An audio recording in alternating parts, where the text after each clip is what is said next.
আল্লাহ পাক বলেছেন সূরা তাহার মধ্যে, আমার জিকির তোমার কাছে এসেছিল কিন্তু তুমি সেটা ভুলে গিয়েছিলে, এই কারণে আজকেও আমি তোমাকে ভুলে গেলাম। ওয়ামান আ'রাদা আন যিকরি ফাইন্না লাহু মাঈশাতান দানকা ওয়া নাহশুরুহু ইয়াওমাল কিয়ামাতি আ'মা।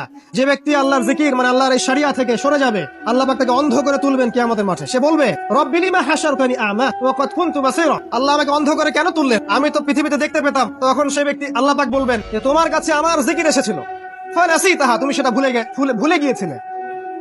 ফানাসিতাহা ওয়া কাযালিকা আল-ইয়াওমা তুনসা। আর এভাবে আজকে আমিও তোমাকে ভুলে গেলাম। নাউযুবিল্লাহ। এভাবে আপনি দুনিয়ার জন্য বাঁচতে পারেন অথবা আপনি পরকালের জন্য বাঁচতে পারেন।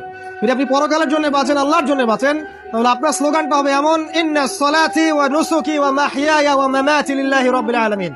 আল্লাহ, আমার সালাত, আমার সিয়াম বা আমার কুরবানি, আমার সালাত, আমার কুরবানি, আমার ত্যাগ, আমার জীবন, আমার মৃত্যু সবকিছু লিল্লাহি রাব্বিল আলামিন, জগৎ সমূহের প্রতিপালক আল্লাহর জন্য।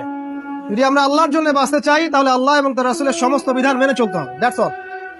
এবং জীবনের উদ্দেশ্য ফিক্স করতে হবে।